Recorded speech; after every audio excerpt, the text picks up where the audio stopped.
21 and 22. Abigail. Abigail was a very rich woman, but she never talked about her riches or take pride in those riches. She was a very humble person. And so from her story, we see, or we can say, she was humble, she was honorable, and she was full of respect. One of the greatest strengths of Abigail was her humility.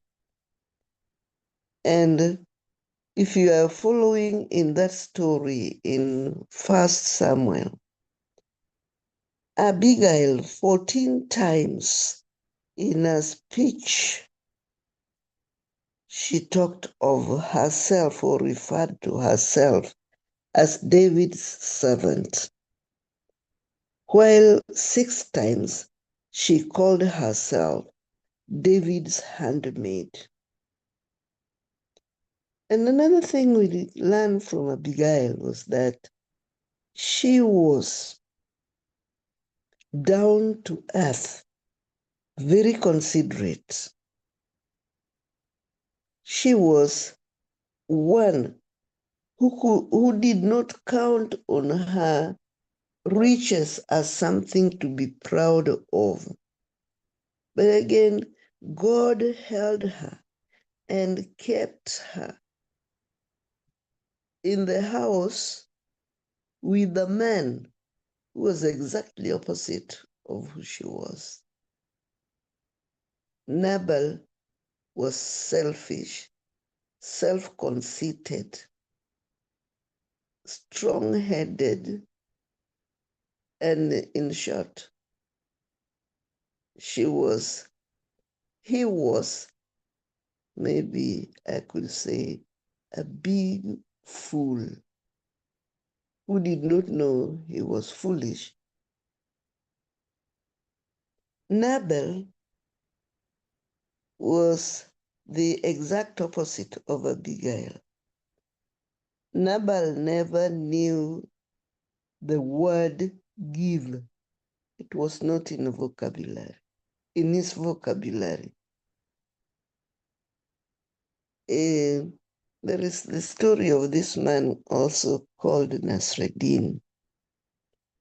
He was one who did not have the word give in his vocabulary. Even if it meant death, he'd rather die but not give.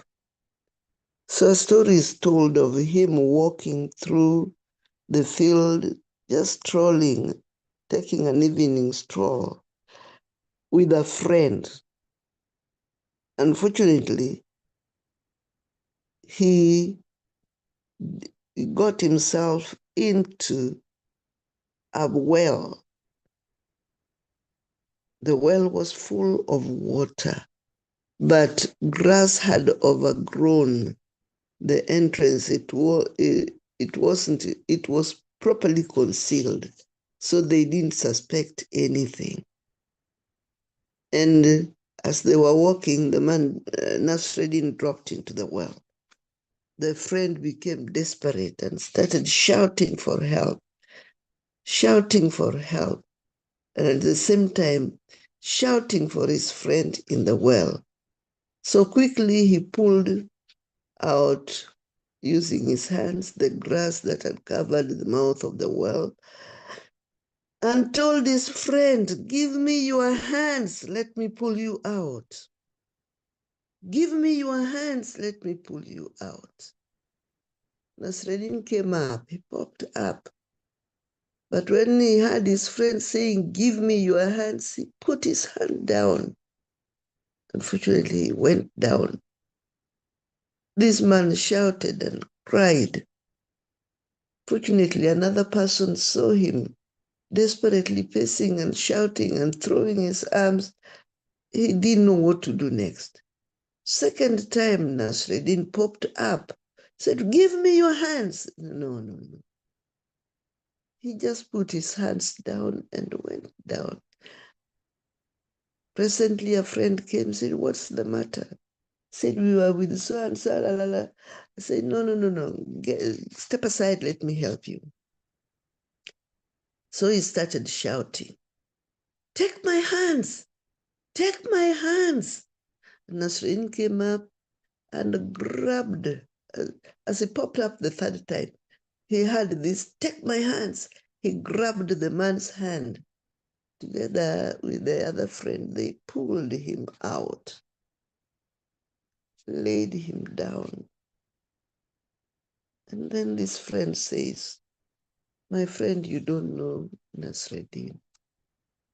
He doesn't give, he takes. He could easily have died because you are saying, give me your hands. Yes, friends, it is good to take things, nice to have things given to you. But how much do we ourselves give? No wonder when we go to God with our prayers, it is give, give, give, give, give. Sometimes we use our God as an ATM. Open, take, and go. Open, operate, and go. But our God is a giving God. So, back to Abigail and Nabal.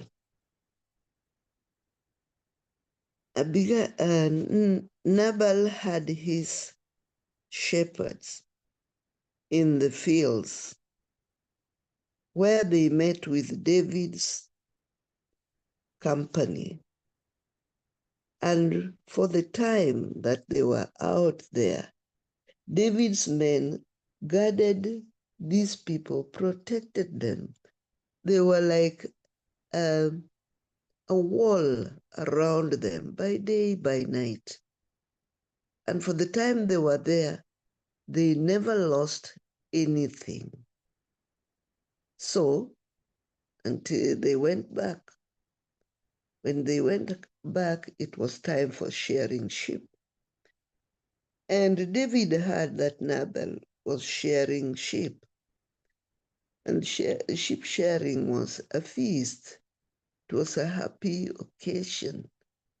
And there was food. It was feasting.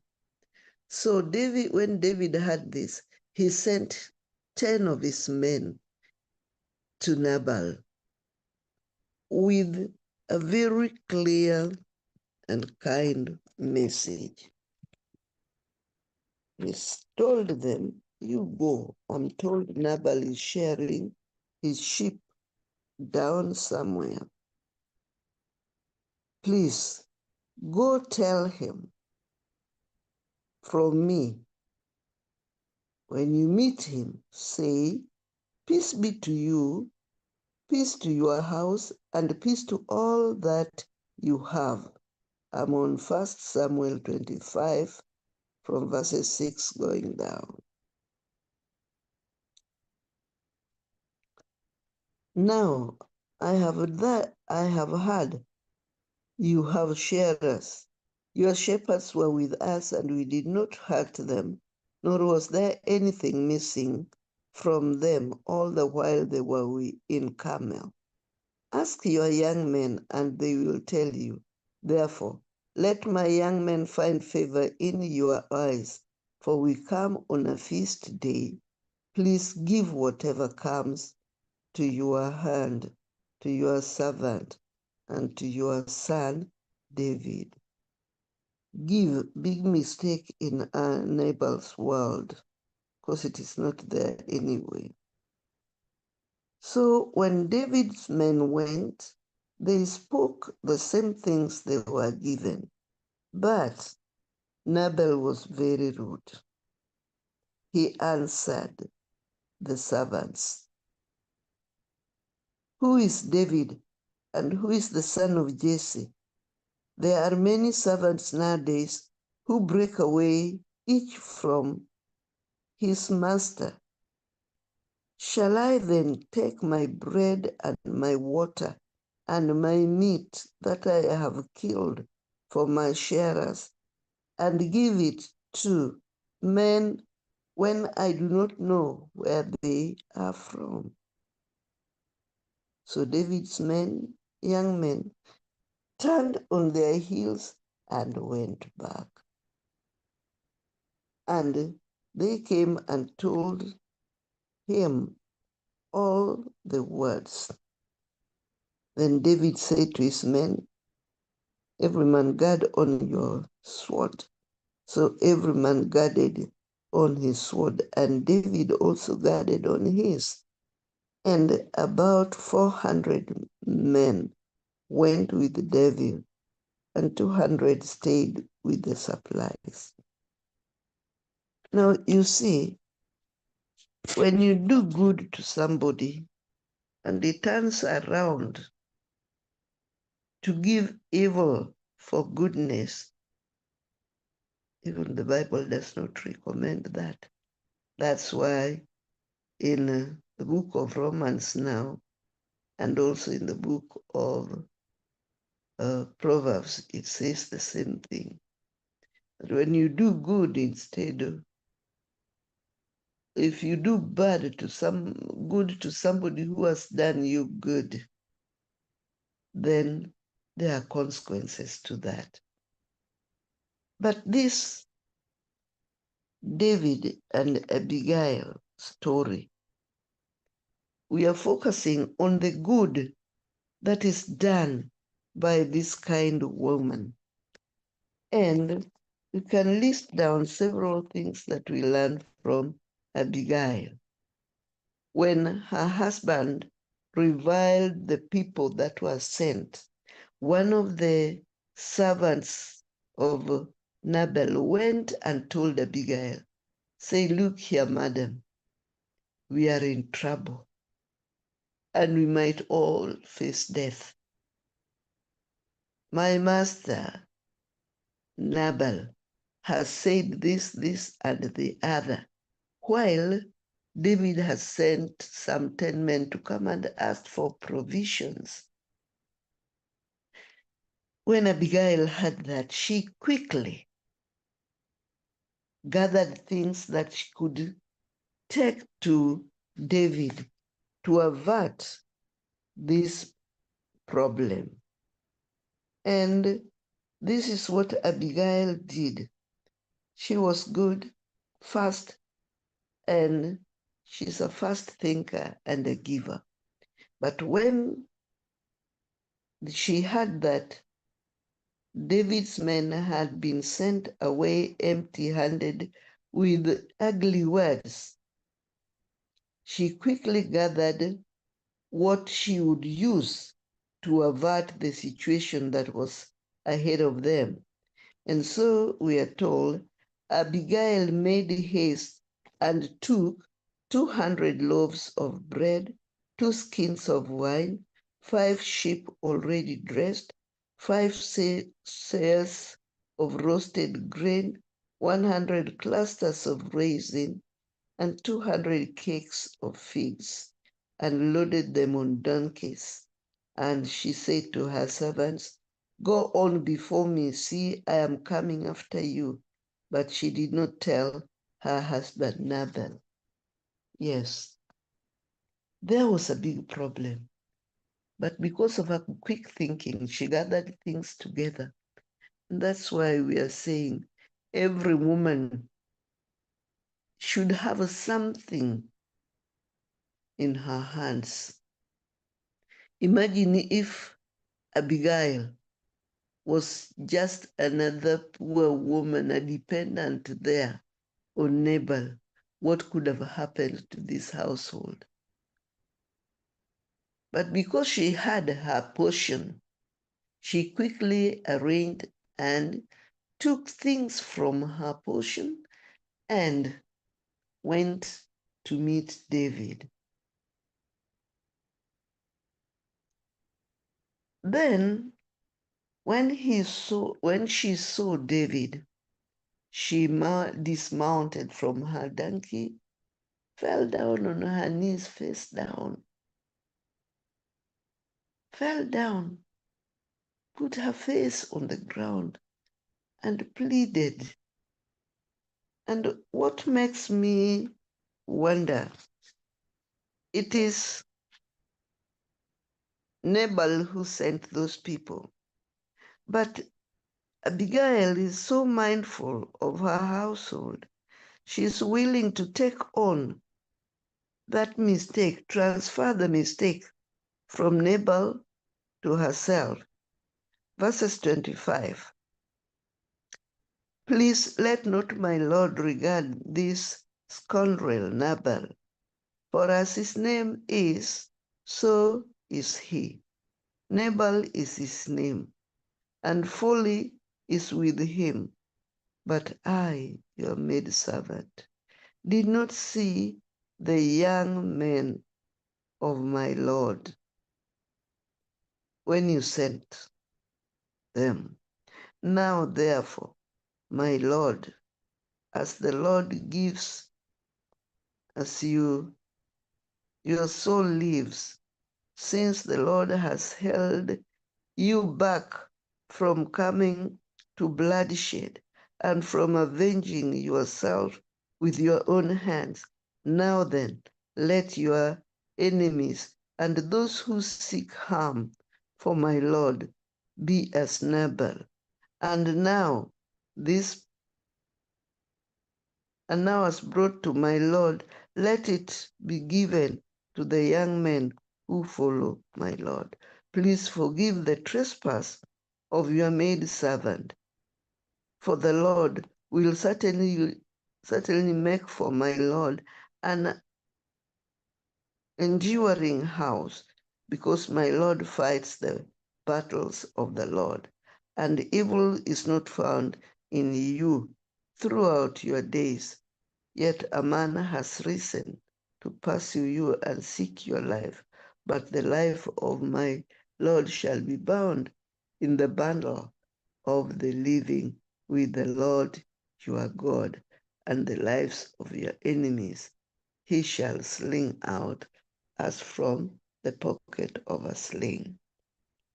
Now, this is more or less a prophecy. Abigail already is pronouncing David king. You remember when David killed Goliath, those women sang praises to David high above what they were singing for Saul.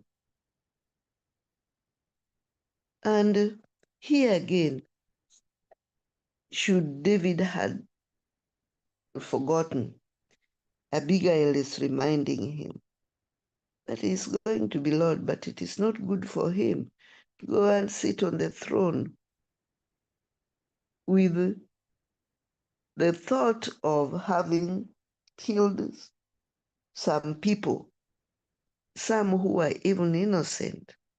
In verse 31, it says, that this will be no grief to you for offenses of hearts to my Lord, either that you have shed blood without cause, or that my Lord has avenged himself. But when the Lord has dealt well with my Lord, then remember your maidservant. When David heard this, his mind was awakened. Yes, he was going to kill the whole of Nabal's household. And there were some people who were going to die when they did not do anything. It was something beyond them. The only mistake is that they would be found within Nabal's household. Then David heeded Abigail's request. I see here several things that we learn from Abigail. Number one, it's usually said that a soft answer turns away wrath. And that's exactly what has happened to Abigail. When you go between Abigail and David, go to Proverbs 15, verses 1, says, a soft answer turns away wrath, but a harsh word stirs up anger. There was no harsh word in Abigail's speech, but because she spoke like a wise woman, used kind words, that the wrath of David was turned away. Proverbs 25 says, 25 verse 21 says, if your enemy is hungry, give him bread to eat, and if he is thirsty, give him water to drink.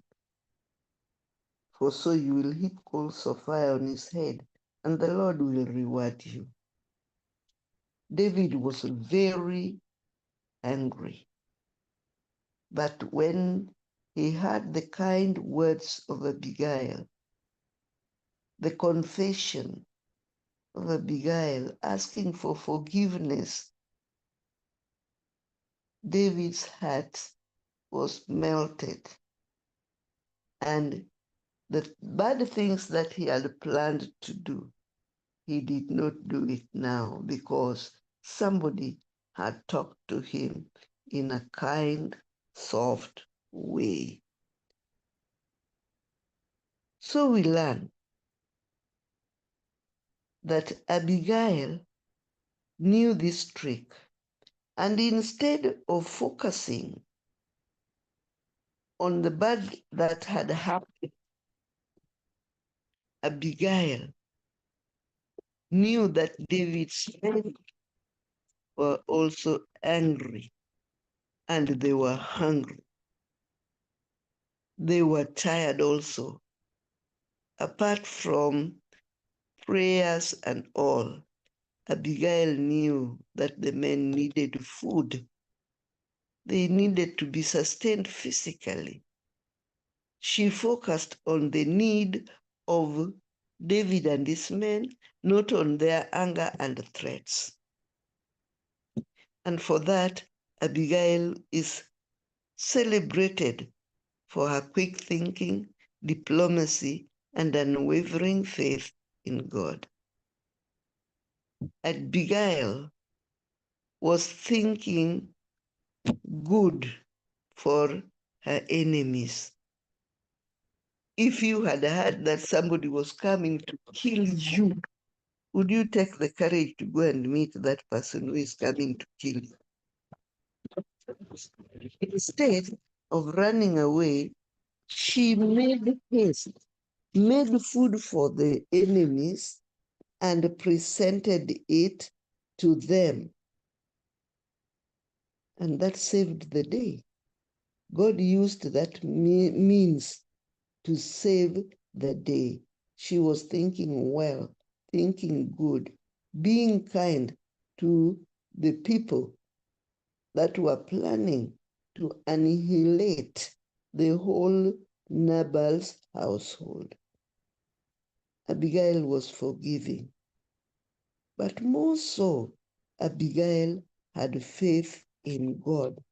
That's why Abigail and the few men on donkeys would muster the courage to go out to meet the 400 men of David.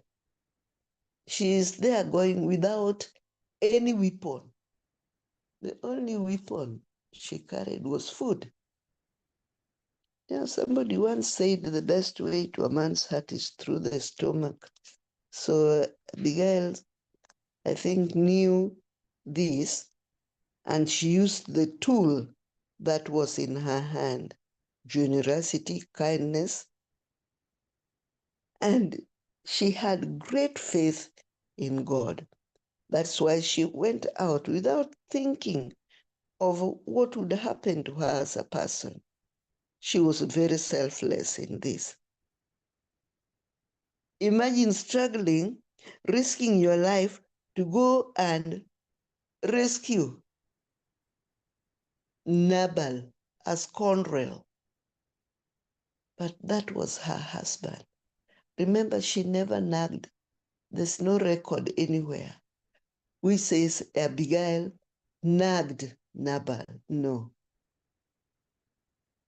She was giving him all the due respect that a husband should have. Again, when Abigail's life and all that she had was threatened, she didn't yield to fear. Instead, she acted in wisdom. Greatest tools, humility, honor, and respect. You know, my friends, a humble position is a very, very powerful position. An attitude of humility, honor, and respect gives a person wisdom, boldness, and a reason to move ahead. As we go through this, all I'm asking for us is that God gives us the wisdom to see beyond the stumbling blocks in our ways. Sometimes fear might drive you to doing things that you will later on regret. But she didn't choose fear. She chose to believe in God at a time when her life, the life of everybody in their household, was threatened. She decided it was time she put her faith in God in practice. It was time for her to show her bravery. She walked on ahead to face the danger coming to their home head on, but God was with her. Any moment we surrender our lives into the hands of God, any moment we show our faith in God, we can move mountains.